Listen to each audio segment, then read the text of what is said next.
Hey everybody, it's Chase with AV Pop Culture again, and today we are here to do the top 10 classic movies of all time that fill you with those warm and cozy fall vibes.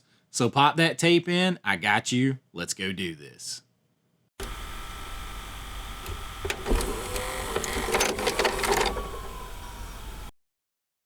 All right, so it is fall. Halloween has passed us, and we're not quite to like full on Christmas yet. Thanksgiving's coming in a couple of weeks, and you're looking for, those sort of fall vibes. Like I'm looking out my window right now, everything has changed color.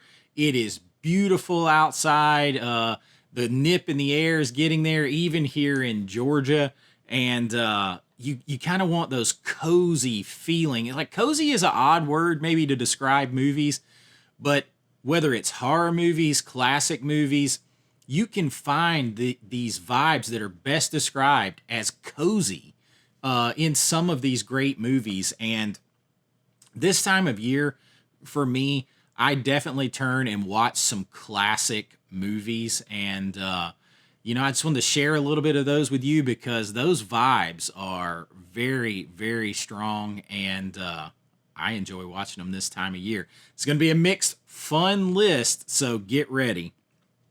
Coming in at number 10, I love to show this thing off. I've never showed it off on the channel before. But this movie is from, what year is this? 1965 is The Sound of Music. And I have this huge, huge set that I bought years ago. It says limited edition. This is number 95,188 of 250,000. This is the biggest set that you could probably get if you are a fan of The Sound of Music. And of course, this is Rodgers and Hammerstein's. You have Julie Andrews. You have Christopher Plummer in here. And it is the classic story. Julie Andrews is basically failing at being a nun.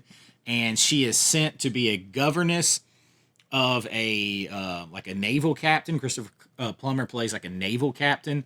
And he has 7 children. His wife has passed away. And of course, this is all set to the background of like Nazi Germany and things like that. And it is filled with classic songs, though.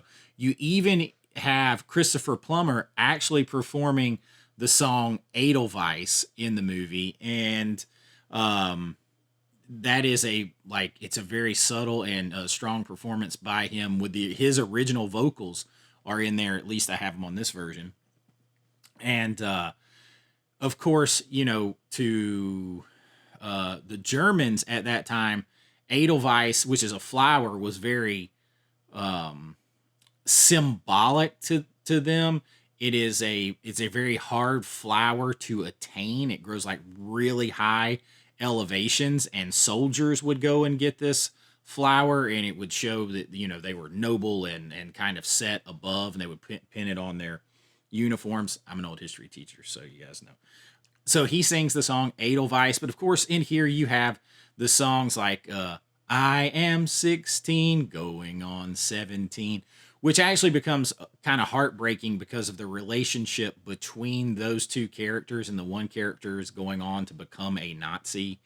And it's kind of this like weird thing where it's set, but it gives me these vibes because these songs that I know so well, like so long, farewell, auf Wiedersehen, goodbye. There's like so many like iconic moments in this, and this is a super cool set. I'll try to give you a quick look. Comes with a like certificate of authenticity, and it is got a full book here with it. Of course, the movie, now this is a Blu-ray because this was before 4Ks.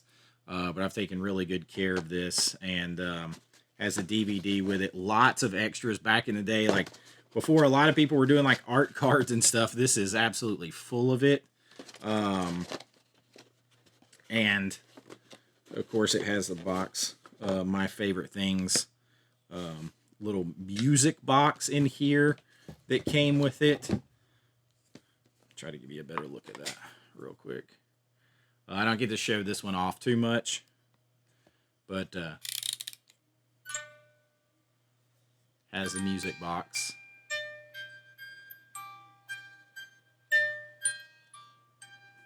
So now that's probably going to be playing this whole time because I wound it too far. But super cool set here.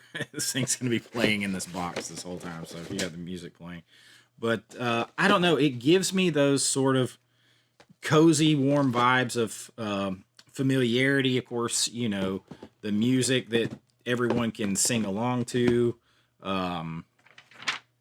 And I don't know, it fits in with these classic films to me in this time of year. If I'm going to pull it out, it's going to be this time of year. And I thought you guys would get a kick out of seeing this. Not something I see a lot of, but very, very cool, and definitely one of those films that have this vibe at this time of year. I'm trying to think. Christopher Plummer, it's weird for me to think of him in this movie in this way because now he was much younger, but some of the other films you've seen him in, and of course Julie Andrews, famous. But great movie, comes in at number 10 on our list. All right, at number 9 on our list is one that I actually don't have on physical media. I'm assuming it can be had out there somewhere. This is a Frank Capra film from what year was this? 1934. I almost said 44, but I was thinking it was older than that. This stars Clark Gable. It Happened One Night. I wish you'd stop being playful. Oh, so sorry. Sorry. You know, this is the first time in years I've ridden piggyback. This isn't piggyback. Of course it is. You're crazy. I enjoy this film. This film basically is a dry run for every rom-com trope that we have. Like, if every like thing that happens, like comedy of errors, the awkward situations, the bickering back and forth, weird sleeping situations, uncomfortable, all these things, every trope that we have in rom-coms is put into this movie in some way. And it stars Clark Gable, and he is a reporter who is like on the trail of this heiress, and he ends up going with her. I think it's from there. He ends up on like traveling with her from, I think it's Florida to New York. I wanted to say Chicago, but I think it's New York. I haven't seen it in a while.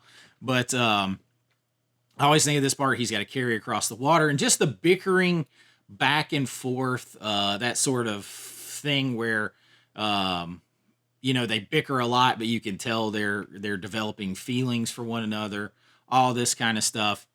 Classic film. It gives us a lot of our rom-com tropes, like I said. So you got Frank Capra on here, who you're probably going to see a couple times. And I think the actress's name is Claudette Colbert. And it is just a fun time. It just gives you those kind of like You Got Mail is a rom-com where they're like bickering, going back and forth with each other over here, but then they're falling for each other over here, and it just gives me those comfortable vibes.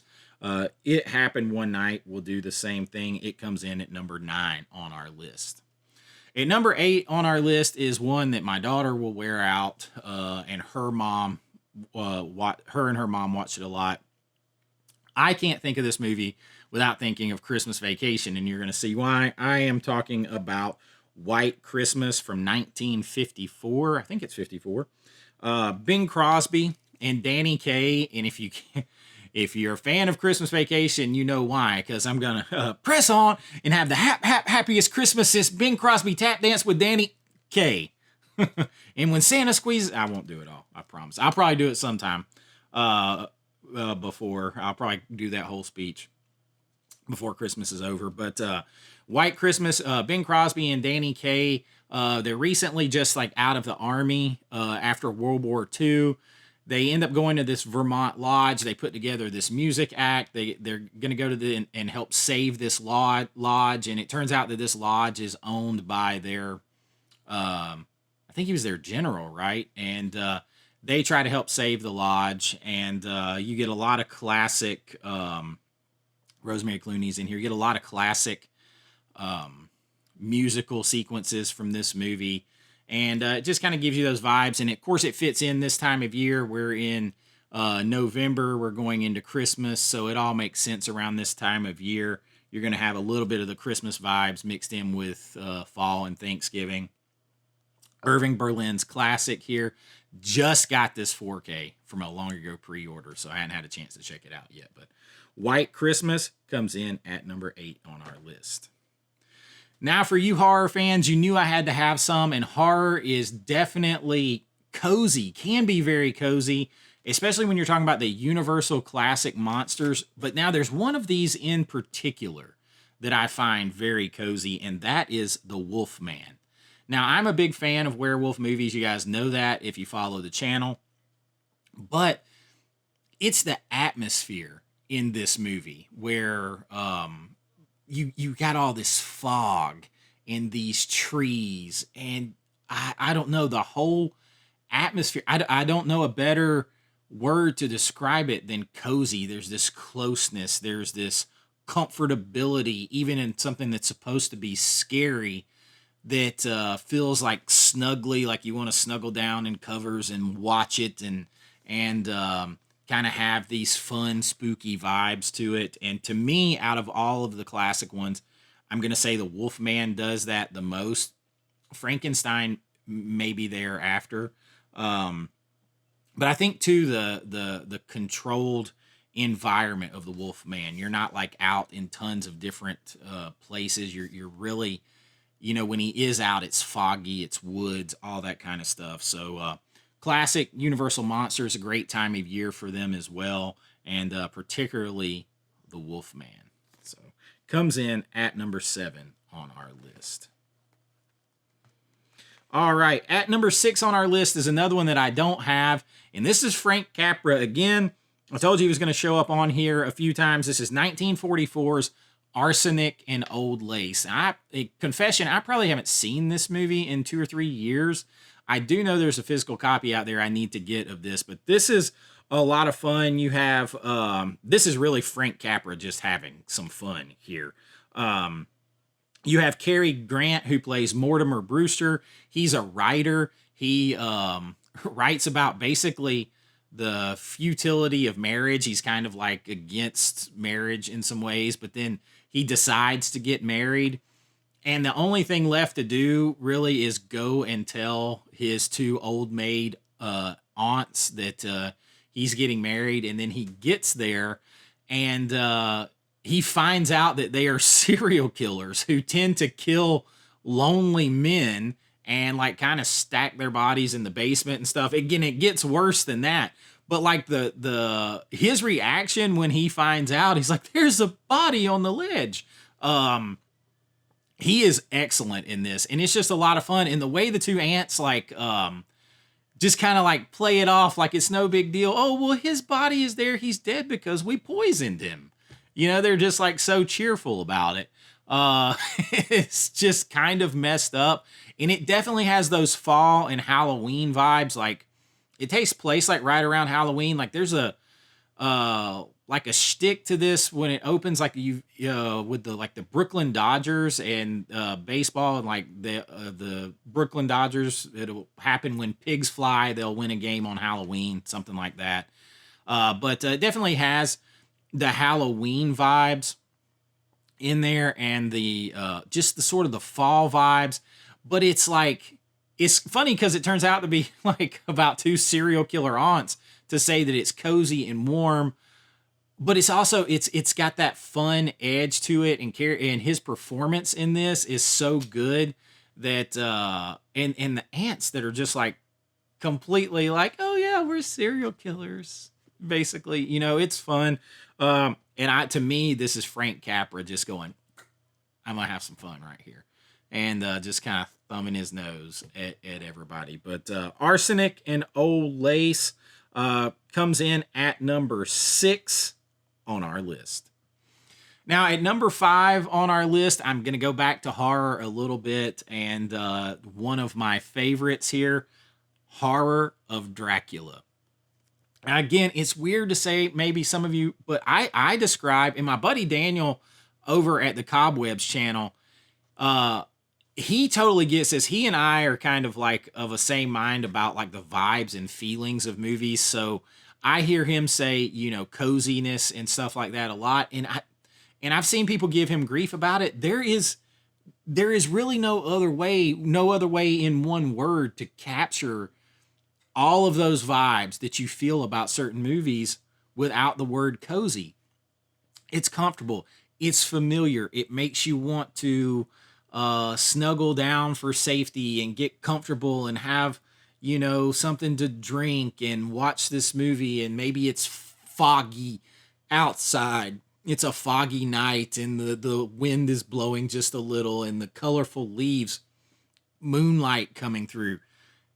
It's all of those vibes that come together, and Horror of Dracula has that. Of course, you have Peter Cushing as Van Helsing. You have Christopher Lee in here, and this one kind of did push the envelope a little bit in that Christopher Lee, he was more of a scary Dracula. You have that iconic image there of Christopher Lee, but just an excellent, film, probably the best of the Hammer films, you could argue. But Horror of Dracula, if you're gonna watch one and kind of get those spooky, cozy vibes along with it, you could do a whole lot worse than this one. Peter Cushing comes, as the Van Helsing, and Christopher Lee, though he barely says anything in this movie, doesn't talk that much. The end sequence where Dracula and Van Helsing stand off, and what happens there. Sorry if this is a spoiler, but like with the sunlight, this movie just kind of has it all, and very sexual with the biting and stuff like that. So you get a little bit of vibes there too. But Horror of Dracula comes in for me from 1958 at number 5 on the list. At number 4 on the list is one that I just talked about on my November Watch Challenge list, because that is my November Watch lists are like a sampler of different things that I watched during this time. And coming in at number 4 on our list is 1947's Miracle on 34th Street. Now, this stars Edwin Gwynn as Kris Kringle. It stars Maureen O'Hara as Doris Walker. And, of course, you have Natalie Wood in this as Susan. And this is the story. It starts out on Macy's Thanksgiving Day Parade. The drunken Santa Claus is replaced with this guy who calls himself Kris Kringle. Everybody loves him. Maureen O'Hara, though, she replaces him at Macy's for the whole... she replaces the drunk guy with Kris Kringle for the whole season of Christmas, but she starts to become more and more worried that he is mentally ill, and because she just doesn't have belief or faith or whatever, and he's working on her the whole time to try to get her to believe in that. And he is convinced eventually to, stand up for himself and fight for his worth, because Santa Claus is important to us all in the spirit of Christmas. And they have a hearing, which has one of the greatest scenes ever that is parodied a lot. The post office scene, where the post office recognizes him as Kris Kringle, and all these letters are delivered to him as Santa Claus. And you have all these guys with sacks of letters coming in and putting them on the judge's desk and everything else. This movie is an absolute classic. Whiskers out for Santa Claus, out from under the covers, because the cold air makes them grow. Maybe that's what it is. I need to keep mine covered up because my facial hair grows too fast. Maybe I should do No Shave November and see what I got going on there. But Miracle on 34th Street, an absolute classic. Of course, like I said, you're going to have some Christmas time vibes during this time of year. Fits in perfectly on our list at number 4. At number 3 is 1939's Wizard of Oz. You cannot have a classic film list without Wizard of Oz. I just got this awesome set. I'm probably going to do an open and review either as a members video, or I might do it as a video if you guys want to see it. Of course, this is the classic. You've got Judy Garland. You've got Billy Burke as Glinda the Good Witch. And this movie has been so analyzed in so many ways. Of course, Dorothy gets swept away to Oz during a tornado. And she meets the Cowardly Lion, the Tin Man, and the Scarecrow. And, we're not in Kansas anymore, Toto. There's very little I can tell you about this movie that you probably don't already know, except for maybe how this 4K is going to look, because I imagine this is going to look beautiful because of the colors and everything. This is kind of a sneaky, dark, creepy, scary film, though. It really is when you go and break it down. And the book is really more creepy and more scary. So you got to keep that in mind, that there's some darkness underneath there. But, when they lay down in the poppy field and go to sleep, I mean, there's just some coziness in there, too. And I love Wizard of Oz. 1939 was a big year for movies. And the 85th anniversary edition here, Wizard of Oz, has to be on your list. The performances, the music, the visuals, everything about this movie has stood the test of time. Wizard of Oz comes in at number 3 on our list. At number 2 on our list is another Frank Capra film. He's on here 3 times. This is one of my top 25 favorite films of all time, top 10, top 15. I'm talking about It's a Wonderful Life. And y'all, when I say this is one of my favorite films of all time, when we do a room view where I show you guys around my room, you will see that I have a actual picture of the iconic end of this, where Zuzu's pedal, where every time the bell rings, an angel gets his wings, signed by the actress that plays Zuzu. I almost said plays Zuzu's pedals. This movie wasn't actually intended necessarily to be a Christmas movie. It just kind of worked out that way, and now it's an iconic Christmas classic. And it has been redone so many times, retold in so many ways. Even Adam Sandler's movie Click is just a retelling of It's a Wonderful Life. It has been redone in so many ways because the message is so amazing. We have no idea what effect we have on people, how we affect this earth and everything that we do. And every single person is important if they will just grasp it and be the best version of themselves that they can be. And the message of this at the end: no man is poor who has friends. No man is a failure who has friends. If you are a good person and you strive first to be a good person, then everything else will take care of itself, and you will leave this place a lot better than you found it. And in the end, that's all we can hope for. That's the most we can hope for. That's all encapsulated in this movie. And of course, it fits in around this season as we turn and go to Christmas season. Like I said, I usually watch this right after Thanksgiving, and then I'll leave it until Christmas Eve, and it'd be like the last thing that I watch on Christmas Eve, and then I'll probably put Christmas Vacation on to go to sleep. But this movie means a lot to me. It should mean a lot to all of us, and the message should mean even more. So Frank Capra's It's a Wonderful Life comes in on our list at number 2. Also rocking Drew Barrymore's grandfather on here, right, as the evil villain in here. And what makes you such a hard-skulled character? You can't begin to spend all the money. Got to stop. But It's a Wonderful Life, great film, comes in at number 2. And that just leaves one on our list. And for me, this is one of the greatest films ever made. I mean, It's a Wonderful Life is too. Both of these in top 25 films of my personal favorites. But I think this is one of the most beautiful films ever made too. It absolutely needs a 4K. Iconic film. I'm from the South. I'm a history teacher. This movie means even more to me. I actually went to a school near where all this was supposed to have taken place. I lived in and around the area. I went to Terra Elementary School for a time, and I'm talking about Gone with the Wind.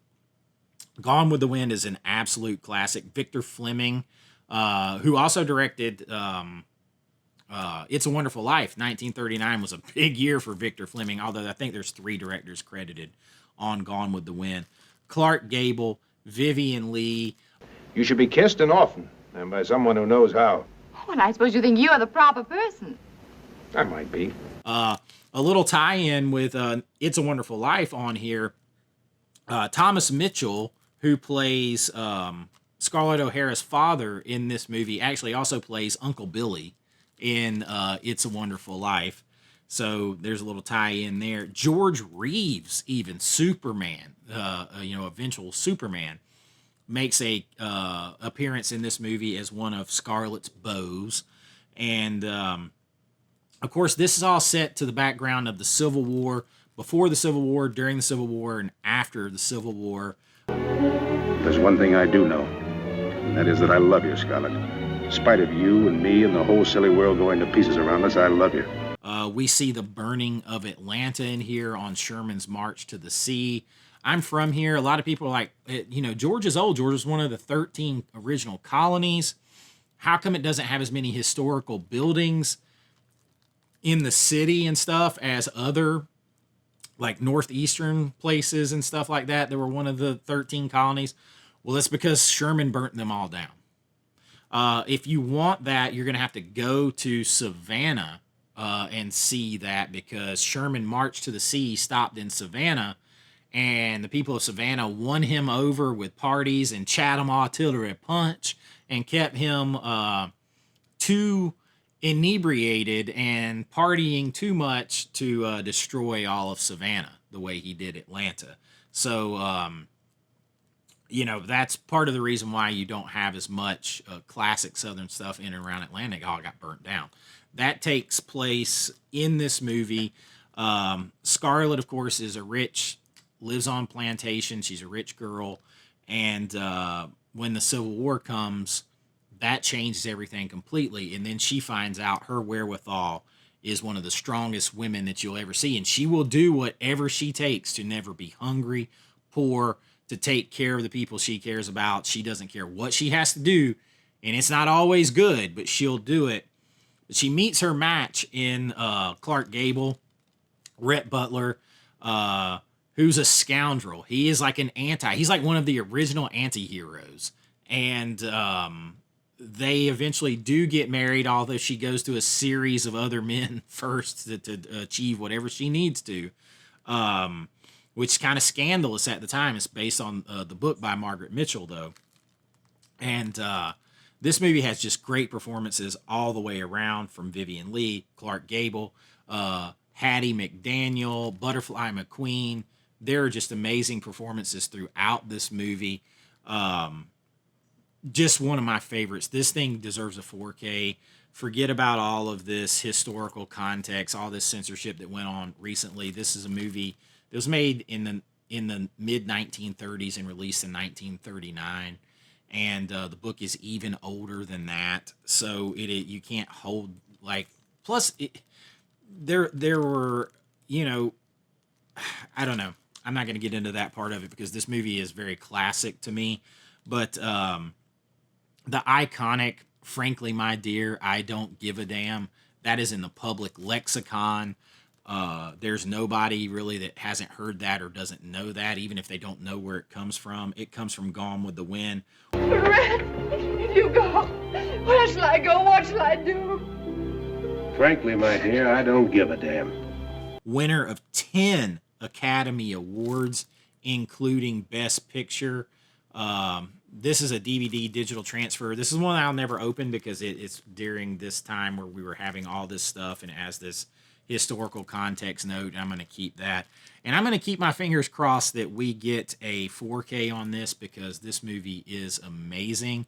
Frankly, my dear, there's no way it can't be on this list and can't be number one, as much as I love It's a Wonderful Life too, and some of the others.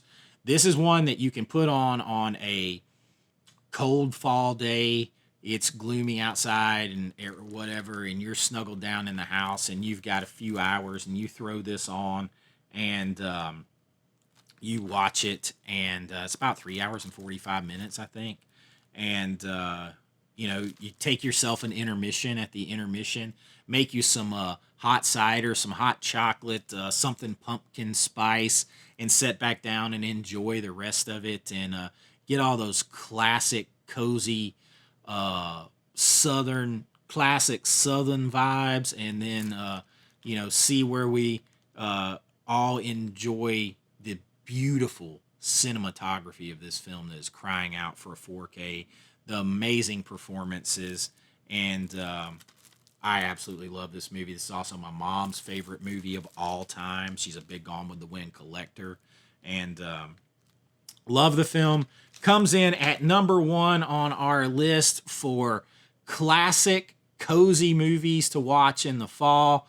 I do love classic films. I'm not a big like silent film guy or anything like that, but classic films. And give me all of them. You can give me in 4K HDR if they're black and white, because black and white looks beautiful in 4K HDR. But these films, I feel like, are a nice little cross section, and it's a good time of year to snuggle down with somebody, watch them, and get all of those classic cozy vibes. So let me know what you think of my list. What would you have on here? Give me some other cozy classic movies. I'm a huge Marilyn Monroe fan. I wanted to put Some Like It Hot on this list, but it doesn't really feel that cozy vibe to me, because it's like they're traveling so much, and it's kind of like a farce type thing, so it doesn't feel quite the same. Same thing with Gentlemen Prefer Blondes, or 7 Year Itch. I'm a huge Marilyn fan. Of course, the iconic with her dress blowing up. There's a lot of others that you could put on this list as well. So let me know your cozy vibe classic films, and you'll probably see, you know, another classic list of like our classic movies on a list of mysteries and things like that. But I want to hear from you. Let me know what you think of my list. If you enjoyed this, we do all kinds of things here. So please like and subscribe. It really does help out the channel. We do physical media news, 4K reviews, lists, rankings, all that kind of stuff from a fan and filmmaker's perspective. We're going to start to focus on Christmas here in a few weeks, and enjoy all those cozy vibes as well. But if you want to help support the channel even more, it really means a lot to me. You can join at my Patreon below, or right here on YouTube. A couple dollars a month, depending on the tier that you pick. You get your name in lights here, of course. Special access to some of my special videos, my behind the scenes of my filmmaking, and so much more. And it really does help out the channel, and I really do appreciate it. But until next time, be kind, rewind like always. This is Chase with AV Pop Culture, and I'll see you real soon. Bye-bye. I know.